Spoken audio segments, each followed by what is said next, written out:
Karnataka news beet follow ಮಾಡಿ, subscribe ಮಾಡಿ. ಶಿಕ್ಷಣ ಸಚಿವರು ಹಾಗೂ ಮಾನ್ಯ ಮುಖ್ಯಮಂತ್ರಿಗಳು ಮತ್ತು ಕಾಂಗ್ರೆಸ್ ಸರ್ಕಾರ ತೆಗೆದುಕೊಂಡಿರುವಂತಹ ನಿರ್ಧಾರ, ಅವರು ಹೊರಡಿಸಿರುವಂತಹ ಹೊಸ ಸುತ್ತೋಲೆ, ಇದನ್ನೆಲ್ಲ ನೋಡಿದಾಗ ಒಂದು ಅಂಶ ಅಂತೂ ಬಹಳ ಸ್ಪಷ್ಟವಾಗುತ್ತೆ.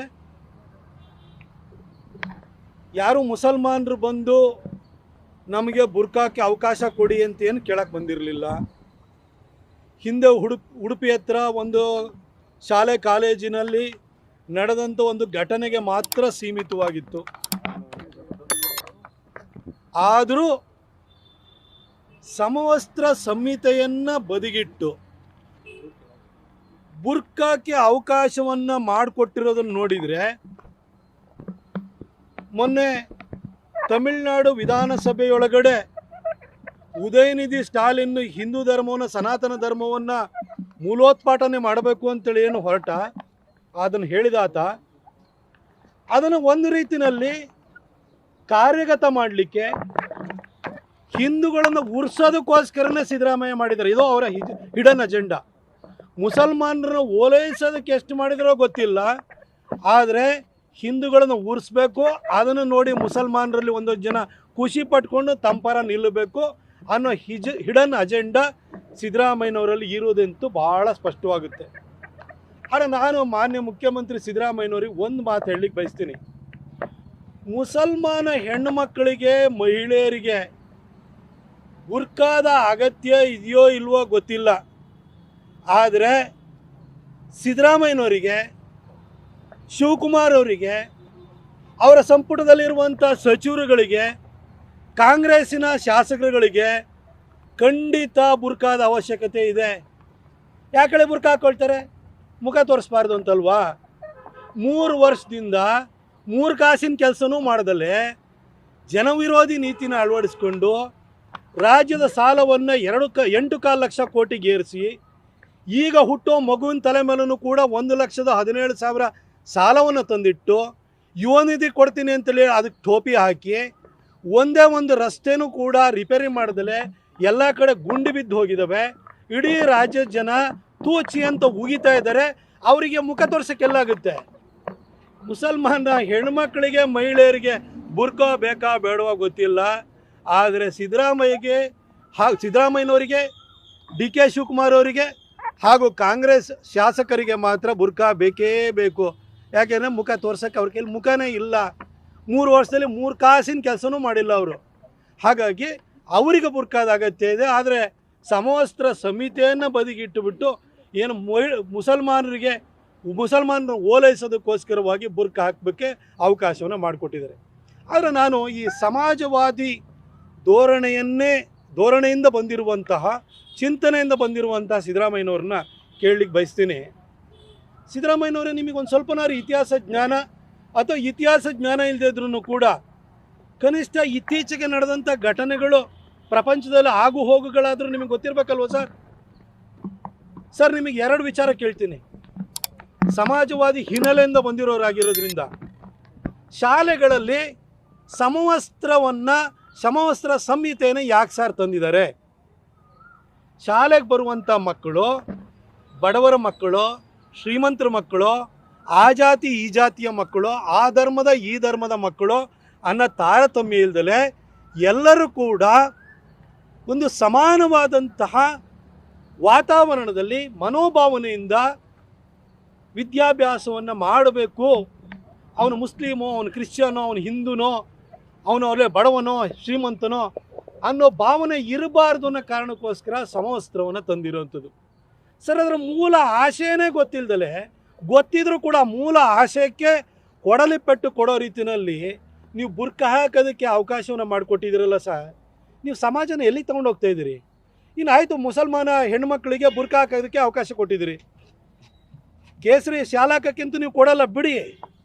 ಆದರೆ ಮುಸಲ್ಮಾನ ಹುಡುಗರು ಯಾರಿದ್ದಾರೆ, ಅವ್ರಿಗೂ ಮುಕ್ಕಾಲು ಪ್ಯಾಂಟು, ತಲೆ ಮೇಲೆ ಒಂದು ಟೋಪಿ, ಕುರ್ಚುಲ್ ಗಡ್ಡ ಬಿಟ್ಕೊಂಬರ್ಬೋದು ಅಂತ ಅದಕ್ಕೂ ಅವಕಾಶ ಕೊಟ್ಬಿಡಿ. ತಾಲಿಬಾನ್ ಸರ್ಕಾರನೇ ನೀವು ಮಾಡ್ತಾ ಇದ್ದೀರನ್ನು ಅಲ್ಲಿ ಸ್ಪಷ್ಟವಾಗಿ ಹೋಗುತ್ತೆ. ನಾನು ಇನ್ನೂ ಒಂದು ಕೇಳಕ್ಕೆ ಬಯಸ್ತೀನಿ. ಇರಾನ್ನಲ್ಲಿ ಇವತ್ತು ನಡೀತಾರ ಯುದ್ಧ, ಅಮೆರಿಕ ಮತ್ತು ಇಸ್ರೇಲು ಇವುಗಳ ಒಂದು ಸಂಘರ್ಷವನ್ನು ಬದಿಗಿಡಿ. ಇರಾನ್ನಲ್ಲಿ ಅಯತುಲ್ಲಾ ಖಮೇನಿ ವಿರುದ್ಧ ಅಲ್ಲಿನ ಸ್ಟೂಡೆಂಟ್ಸು, ಅಲ್ಲಿನ ವಿದ್ಯಾರ್ಥಿಗಳು, ಅಲ್ಲಿನ ಮಹಿಳೆಯರು ಯಾಕಾಗಿ ಬೀದಿಗಿಳಿದಿದ್ರು ಸರ್? ಕಳೆದ 10 ವರ್ಷಗಳಲ್ಲಿ 16 ಸರಿ ಬೀದಿಗಿಳಿದ್ರು. ಸಾರ್ವಜನಿಕವಾದಂಥ ಸ್ಥಳಗಳಲ್ಲಿ, ಸರ್ಕಲ್ಗಳಲ್ಲಿ ಬುರ್ಕಾವನ್ನು ಒಂದು ಕಡೆ ಹಾಕಿ ಬೆಂಕಿ ಕೊಟ್ಟರು. ಯಾಕೆ ಸರ್? ಅಲ್ಲಿ ಬುರ್ಕಾವನ್ನು ಹೇರಿದ್ರಿಂದಾಗಿಯೇ ಅಲ್ಲಿನ ಮಹಿಳೆಯರು, ಅಲ್ಲಿನ ವಿದ್ಯಾರ್ಥಿಗಳು ಅದರ ವಿರುದ್ಧ ಪ್ರತಿಭಟನೆ ರೂಪದಲ್ಲಿ ಬುರ್ಕಾವನ್ನು ಬೀದಿಗೆ ಹಾಕಿ ಬೆಂಕಿ ಕೊಟ್ಟಿದ್ರು ಸರ್. ಇದು ಅಮೆರಿಕ ಇಸ್ರೇಲ್ ಯುದ್ಧಕ್ಕೂ ಇದಕ್ಕೂ ಸಂಬಂಧ ಇಲ್ಲ. ಆದರೆ ಇರಾನ್ನಲ್ಲಿ ಅಯತುಲ್ಲಾ ಖಮೇನಿ ವಿರುದ್ಧ ಜನ ಭುಗಿಲೆದ್ದಿದ್ದು, ಮಹಿಳೆಯರು ಬೀದಿಗಿಳಿದಿದ್ದು, ವಿದ್ಯಾರ್ಥಿಗಳು ಬೀದಿಗಿಳಿದಿದ್ದು ಬುರ್ಕಾವನ್ನು ಇಂಪೋಸ್ ಮಾಡಿದ್ರಿಂದಾಗಿ.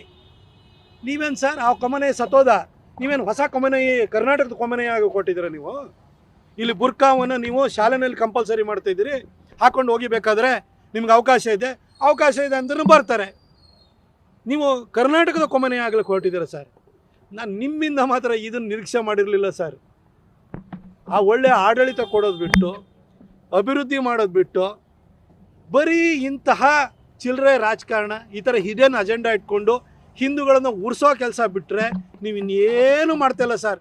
ಆದರೆ ಜನ ನಿಮಗೆ ಓಟ್ ಹಾಕಿ ಗೆಲ್ಸ್ಬಿಟ್ಟಿದ್ದಾರೆ. ಇನ್ನು 2 ವರ್ಷ ಇರಬೇಕು, ನಿಮ್ಮನ್ನು ಸಹಿಸ್ಕೊಳ್ಬೇಕಾದಂಥ ಪರಿಸ್ಥಿತಿ ಬಂದಿದೆ. ಆದರೆ ನಾನು ಕರ್ನಾಟಕದ ಮಹಾಜನತೆಯಲ್ಲಿ ಕೇಳೋದು ಇಷ್ಟೇ, ನೀವು ಒಕ್ಕಲಿಗರಾಗಿ, ಲಿಂಗಾಯತರಾಗಿ, ಬ್ರಾಹ್ಮಣರಾಗಿ, ಅದೇ SC ಆಗಿ, ST ಆಗಿ, ಕುರುಬರಾಗಿ, ಇದರಲ್ಲಿ ಬಣಜಿಗರಾಗಿ, ಅಲ್ಲೇ ವಿಶ್ವಕರ್ಮರಾಗಿ ಇನ್ನೂ ಈ ಸಾಯೋದನ್ನು ಬಿಡಿ. ಹಿಂದೂಗಳಾಗಿ ಒಗ್ಗಟ್ಟಾಗಿರಿ. ಇಲ್ಲ ಅಂತಂದರೆ ಅಲ್ಲಿ ಏನು ಉದಯನಿಧಿ ಸ್ಟಾಲಿನು, ಅವರ ಅಪ್ಪ ಸ್ಟಾಲಿನ್ ಹೇಳ್ತಾನೆ, ಅದನ್ನು ಸಿದ್ದರಾಮಯ್ಯನವರು ಇಲ್ಲಿ ವಾಸ್ತವದಲ್ಲಿ ಮಾಡಲಿಕ್ಕೆ ಹೊರಟಿದ್ದಾರೆ. ನಿಮ್ಮ ಹತ್ರ ಒಗ್ಗಟ್ಟಿಲ್ಲ, ಜಾತಿಯಾಗಿ ನೀವು ಒಡೆದು ಹೋಗಿದ್ದೀರಿ ಅನ್ನೋ ಕಾರಣಕ್ಕೆ ನಮ್ಮ ಭಾವನೆಗಳಿಗೆ ಹರ್ಟ್ ಮಾಡೋಕ್ಕೆ ಹೋಗ್ತಿದ್ದಾರೆ. ಅವ್ರು ಕೊಡ್ತಾರ ಲಾಜಿಕ್ ಏನು ನೋಡಿ?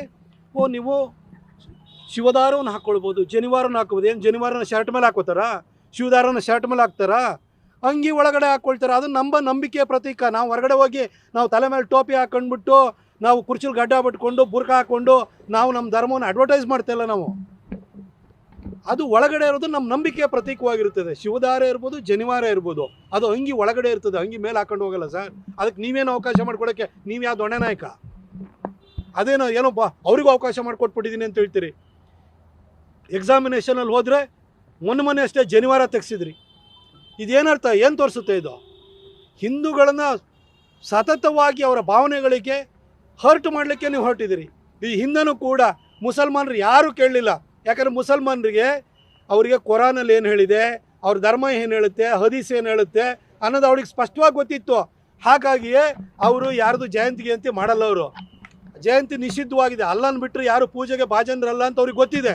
ಆದರೂ ಕೂಡ ಹಿಂದೂಗಳಿಗೆ ಉರ್ಸೋದಕ್ಕೆ, ನಮ್ಮ ಕೊಡವರನ್ನು ಹತ್ಯೆ ಮಾಡಿದಂಥ, ಹಿಂದೂಗಳ ಮೇಲೆ ದಾಳಿ ಮಾಡಿದಂಥ ಟಿಪ್ಪು ಸುಲ್ತಾನ್ ಜಯಂತಿ ಮಾಡೋಕ್ಕೆ ಹೋಗಿದ್ರಿ. ಇವಾಗ ಮತ್ತೆ ಅದೇ ಚಾಳಿನ ನೀವು ಮುಂದುವರಿಸಿದಿರಿ. ನಿಮ್ಮನ್ನು 2 ವರ್ಷ ಸರ್, 2 ವರ್ಷದ ನಂತರ ಈ ಕರ್ನಾಟಕ ಜನ ನೀವಂತರ ಪೀಡೆ ತೊಲಗೋಯ್ತು ಅನ್ನೋ ರೀತಿಯಲ್ಲಿ ಮರೆತುಬಿಟ್ಟು ತರ್ಪಣ ಕೊಟ್ಬಿಡ್ತಾರೆ ಸರ್, ನಿಮಗೂ ನಿಮ್ಮ ಸರ್ಕಾರಕ್ಕೂ. ಕರ್ನಾಟಕ ನ್ಯೂಸ್ ಬೀಟ್ ಫಾಲೋ ಮಾಡಿ, ಸಬ್ಸ್ಕ್ರೈಬ್ ಮಾಡಿ.